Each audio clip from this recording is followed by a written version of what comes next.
when I was living in a village in Hocone and saw how desperate the people were for, they're just dying of, the children were actually dying of hunger, and the people were so needy and hopeless. They didn't even have any dreams.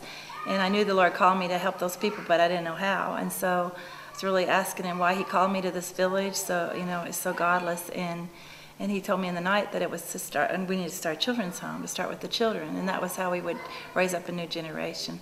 And so we started with the children's home. God gave us the land and all those, there's lots of miracles, everything we needed. We've had the houses and built and the land, and we started the children's home 9 years ago. And the Lord told me he gave me the theme in the Old Testament where almost every major leader in the Bible in the Old Testament was raised apart from their families. And he showed me that one night, that's what the hope I would give these children was, that even though they had to be separated from their families, they were being raised for the kingdom. And so I asked him to give me leaders, kids that he knew would one day be leaders for his purposes. And so I now have 19 kids. And leaders are very tough and strong-willed when they're little. So we have some really comical group of kids sometimes, but they're great. And I started with the children's home, and I'm glad God didn't show me everything I was going to have to do, or I would have freaked out, because I thought it would be one little house. I didn't know if I'd ever have more than 5 kids, 6 kids. I just knew that I needed to start raising some children. And we've had the children's home probably 3 years and started taking kids in. And I think I had about 8 kids at the time and realized they needed a school. And a school down the road that we thought was going to be good for them to go to was kind of falling apart. And so as much as I didn't want to take on more responsibility and go into another area that I had no idea what I was doing, I still went. We just prayed, and I went to the directors of the education system in this county, or it's really a state, and just asked the Lord when I walked in the door if this was him, and he wanted me to do this, give us so much favor that we knew it was him. And so we walked in the door, and I started telling him that I would like to start it. I didn't know what it would take to start a school. And we didn't want just for my children's home children, but we wanted to include all the children along the highway out here far out of town that would not be able to go to school otherwise if they weren't provided for. And he, talk about favor, he got so excited, he just started telling me, I'll get you a teacher, I'll help you buy the books, I'll do everything if you'll help these kids, because it was a part of where they couldn't reach. There's no public schools out here that they could go to. And so I said, well, it was at the time about 8 weeks till school was going to start that next year. So he said, well, you can start. And I said, you mean next year? And he said, no, this year. And I said, in 8 weeks? And he said, I'll help you. And sure enough, somebody came from the States, and a retired group of carpenters built the desks, and my cousin I hadn't seen in 20 years did uniforms, and a Sunday school class in Houston bought all their shoes, and we started a school, and we used our church building. And so it was such a perfect year. I mean, not perfect without any problems, but it was so obviously had the favor of God on it. We had 34 kids, and in kindergarten and first grade, and it was just such a delight. They loved being here. They loved being loved, and we knew we had to provide their food for them, and shoes, everything, and just to watch the way God had handpicked them out of the dirt, really, to have a hope. And so then we started praying, okay, this is obviously God. So I said, well, we got to, if we're going to keep going, we have to add a grade next year. So now where are we going to put him? So on a napkin, I prayed, and I said, Holy Spirit, if we had the money, what would a school look like? So I drew it on a napkin, and pretty soon Steve Clifton came, and he put it on the blueprints with his construction company, and we broke ground, and 8 months later it was ready. The first whole floor, it looks just like what we dreamed it to look like. Of course, Carlos designs it to be prettier than my little napkin thing, but then the next year we've added the cafeteria below it, and the library and the computer class, and the fountain. Everything's beautiful. So we started adding 1 grade a year. So this year we're in our the 8th year, so we have 8th grade. And it's just incredible. We started junior high, 7th and 8th is starting junior high here. We have 30 kids in both those classes, and it's just been incredible. We changed it over to bilingual because we were going to just do a little bit of English just to help them. But about, I guess, 5 years ago, Carlos was really pushing me to do bilingual, but in my mind, the Hondurans just elevate or exalt Americans so much that I thought, I don't want them to think English is more important than Spanish. I want them to be glad who they are. So I was always fighting it for that reason. And Carlos would say, but you don't understand. If they have English, they can get somewhere, you know. And I was like, I don't care. I just want them to be great Honduran believers, you know.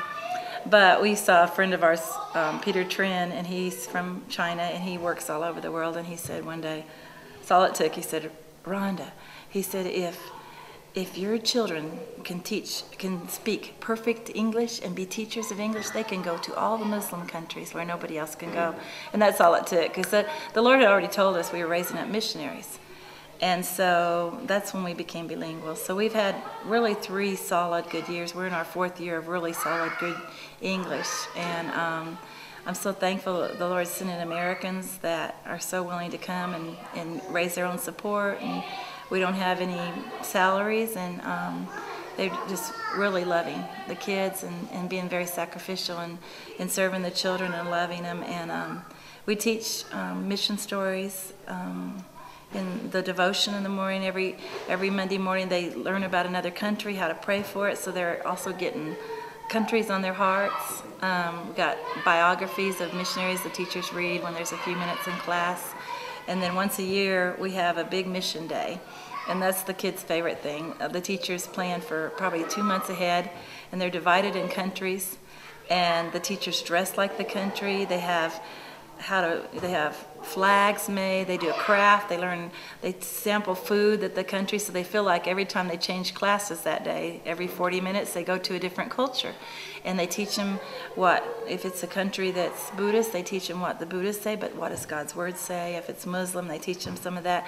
And so they get in these cultures, and the kids always come out wanting to be missionaries. And so I don't have any idea how God's going to do it, but he put it in a goal for us that we're going to raise up missionaries. And of course, missionaries will be in Honduras too. We're missionaries wherever we are, but I really believe they're going to reach the ends of the earth. We started the junior high building. We just lack, I don't know, not too much money to finish the 2 classes that need it this year.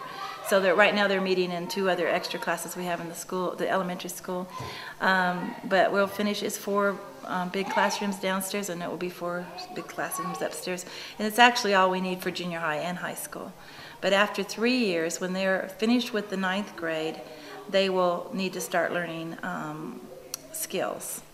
One of the main things that they're going to learn is agriculture.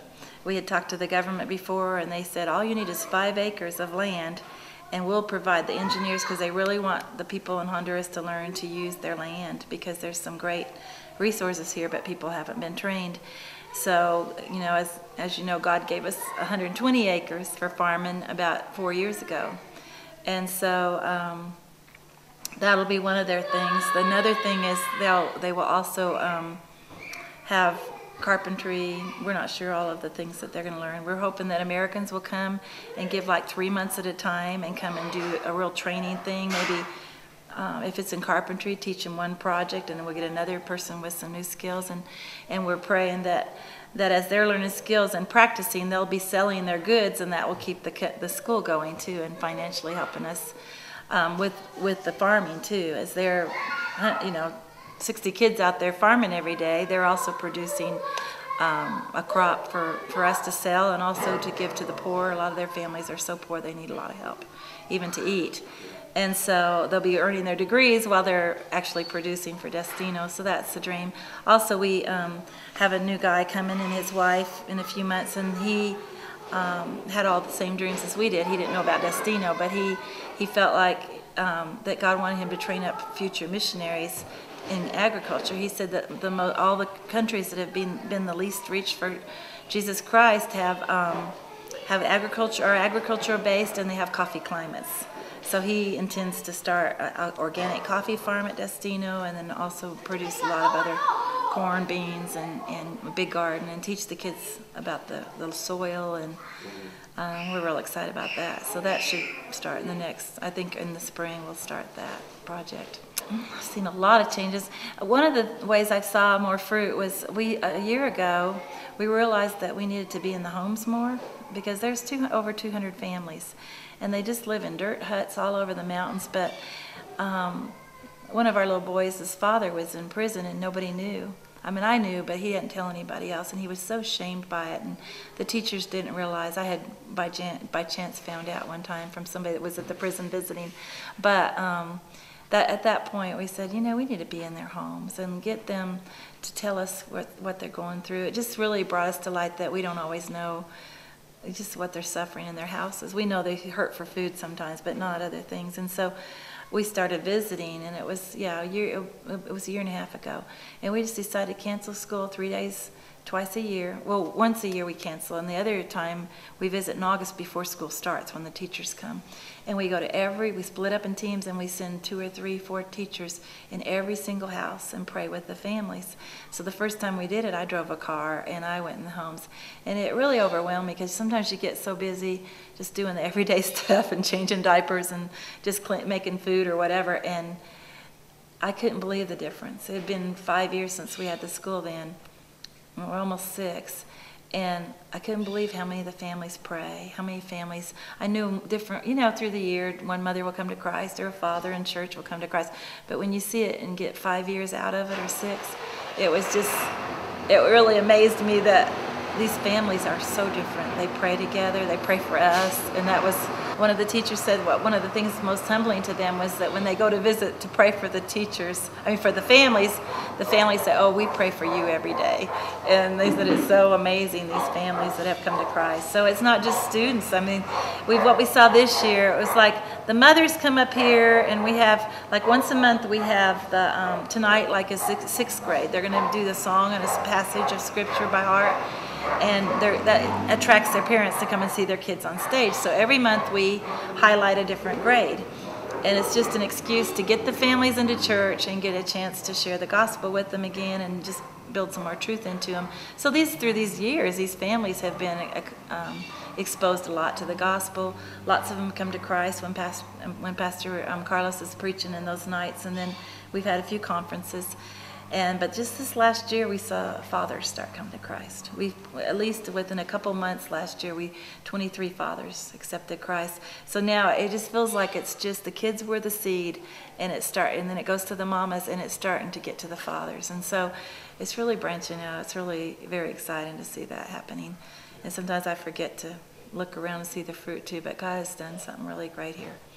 We don't have any promises. We don't go to churches. We don't have any church support.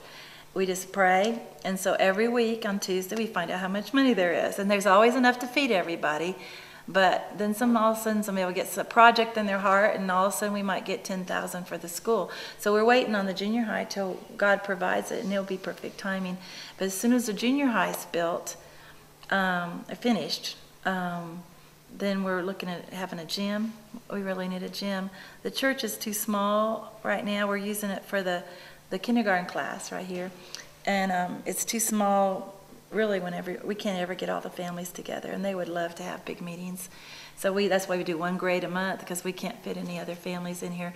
So we're really praying for a gymnasium after that.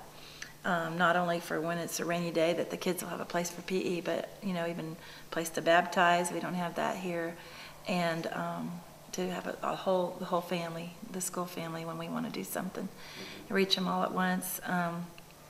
That's one thing. And then the farm, and I guess 5 years really just takes us into high school. The kids will be in high school and about to finish, and that's when we'll start the university level. I guess it sounds like a lot to do in 5 years. We as a church. We really are simple. We have Sunday school. I teach Sunday school on Sunday mornings, and we bus kids in, and then Wednesday night we have church service. But it's very informal. We just try to get the kids to all even participate, and the adults study a passage all week and get together, pray, ask questions, and it's really great to do it that way. So we really like even this conference that we just had with Pastor Way, because I think that maybe we're supposed to host those because the people here really want deeper truth.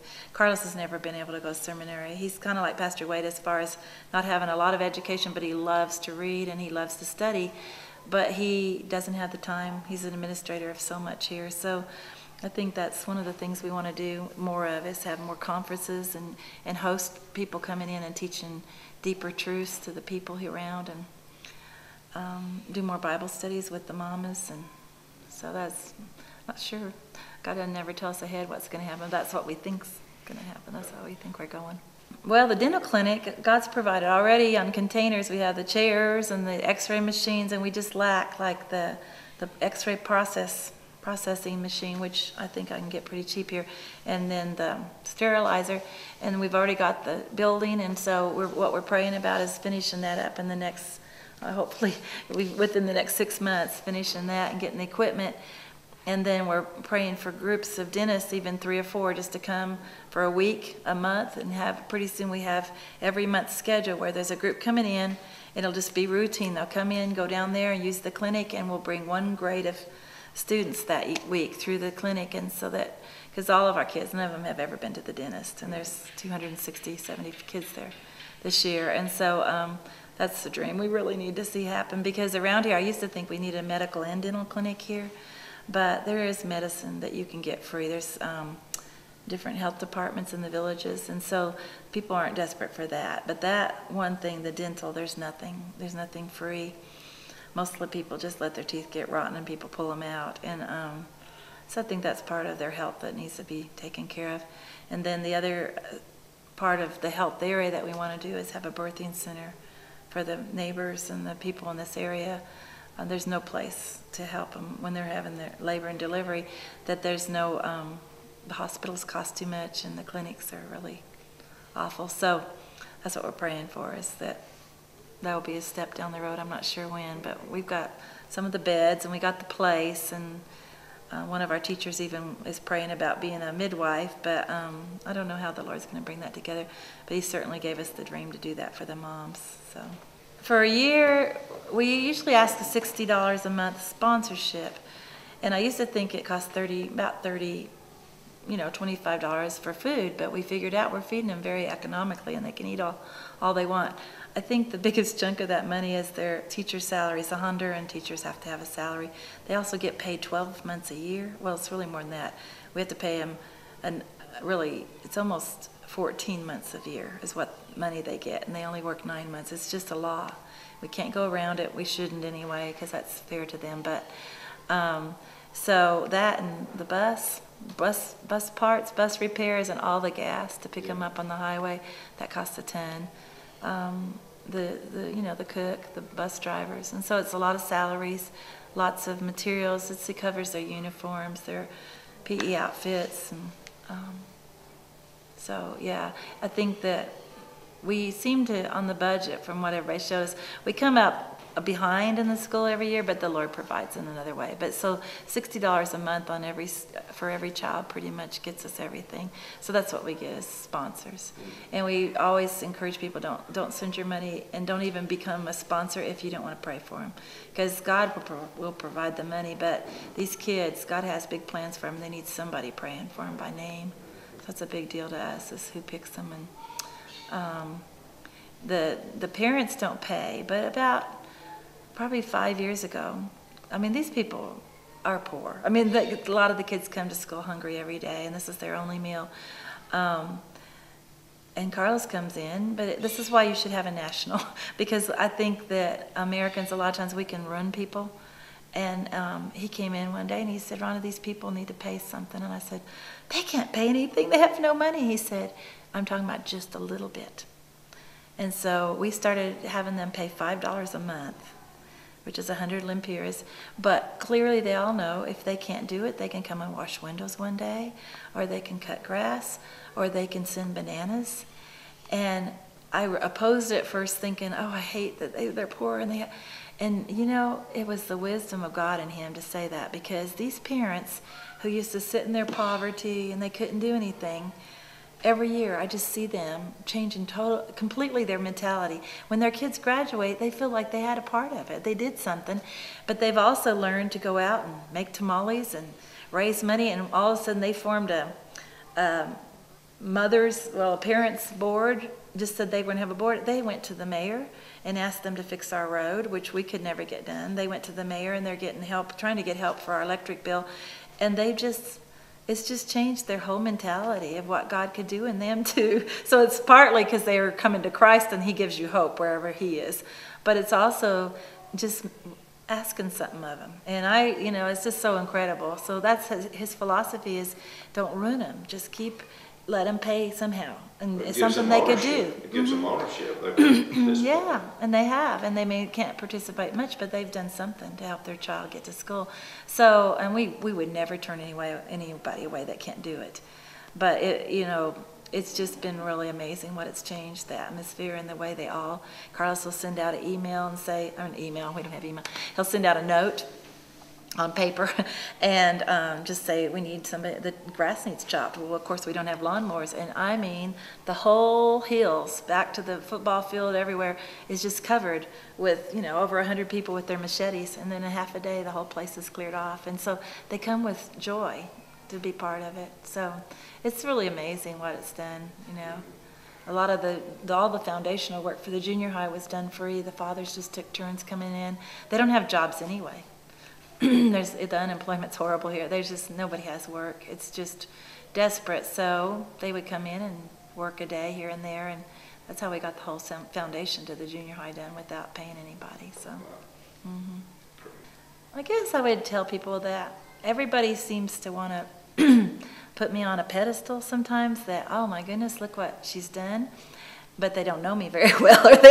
All of you that know me know that I'm the most unlikely person in the world to do this. It was not me. So I think the danger in putting somebody on a pedestal that does something incredible because of God, the danger is, one, it's not good for anybody to be on a pedestal. The two is, it's making it sound like there was something special about us, that God did this, but the same God lives in any believer. And so that's a dangerous thing to do, because I tell the kids in Sunday school, there's not a dream God can't do in you, and it could be greater than Destino del Reino. It could be anything, and you just keep saying yes and not shrinking back in fear. And just I would never want to live any other way. I get panicky once in a while about how are we going to feed 300 kids tomorrow, but God is faithful, and I love, probably my favorite verse now is this, that when we are without faith, He remains faithful, because as shaky as I get, we always keep going and going, and it's amazing what He does. But I would just tell people, don't look at who you are, because it has nothing to do with it. I'm so dingy. I was older when I came, 45 when I came, single, always lost. I didn't speak Spanish. There's not any logical reason that He called me. Nothing. And so I guess I would just tell anybody to not look at yourself. We're just amazed all the time, as much as anybody else. So.